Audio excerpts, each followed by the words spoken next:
سچی محبت صرف اور صرف اللہ تعالیٰ کی ہے۔ انسان کبھی بھی رشتے میں مخلص نہیں ہو سکتا۔ وہ کہیں نہ کہیں بے وفائی یا ناانصافی کر ہی بیٹھتا ہے۔ جب اللہ کسی سے ناراض ہوتا ہے تو اسے اپنے سے غافل کر کے کسی ایسی چیز کی طلب میں لگا دیتا ہے جو اس کی قسمت میں نہیں ہوتی۔ کہا جاتا ہے کہ کسی بادشاہ کا ایک وزیر تھا جو ہر معاملے پر ایک ہی جملہ دہراتا تھا کہ اس میں بھلائی ہے۔ ایک دن کسی وجہ سے بادشاہ کی انگلی کٹ گئی، جس پر وزیر نے ہمیشہ کی طرح کہا، اس میں بھلائی ہے۔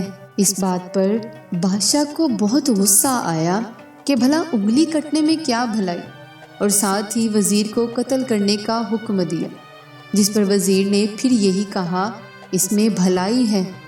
ہفتے میں ایک بار گھومنے جانا بادشاہ کا معمول تھا۔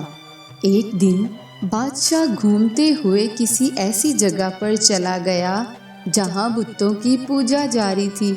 انہوں نے بادشاہ کو پکڑ لیا اور بتوں کا تقرب حاصل کرنے کی خاطر بادشاہ کو قربان کرنے کی غرض سے پیش کرنا چاہا۔ ذبح کرتے وقت دیکھا کہ بادشاہ کی تو انگلی کٹی ہوئی ہے۔ سب نے بتوں کے لیے ناقص قربانی پیش کرنے کو مناسب نہ سمجھا اور بادشاہ کو آزاد کر دیا۔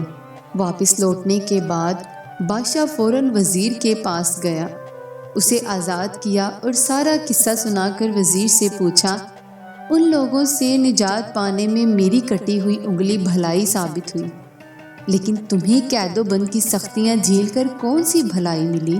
جس پر وزیر نے کہا، مجھے یہ بھلائی ملی کہ میں آپ کے ساتھ نہیں گیا، ورنہ آپ کی جگہ مجھے قربانی کی غرض سے پیش کیا جاتا۔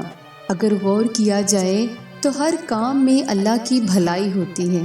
انسان کی عقل اتنی کامل نہیں کہ وہ اللہ کی حکمت جو ہر کام میں ہوتی ہے پہلے سے جان سکے۔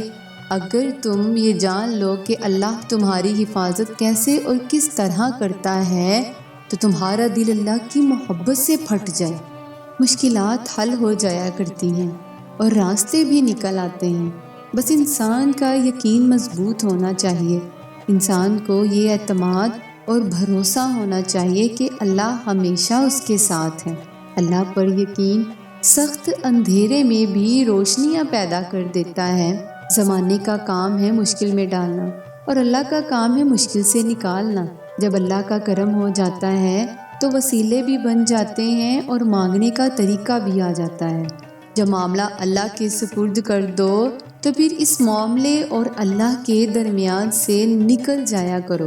کوئی ساتھ ہو یا نہ ہو، اللہ ہمیشہ تمہارے ساتھ ہے۔ بہترین فیصلے چاہتے ہو تو سب اللہ پر چھوڑ دو۔ جب کوئی ہاتھ اور ساتھ چھوڑ دیتا ہے تب اللہ کوئی نہ کوئی انگلی پکڑنے والا بھیج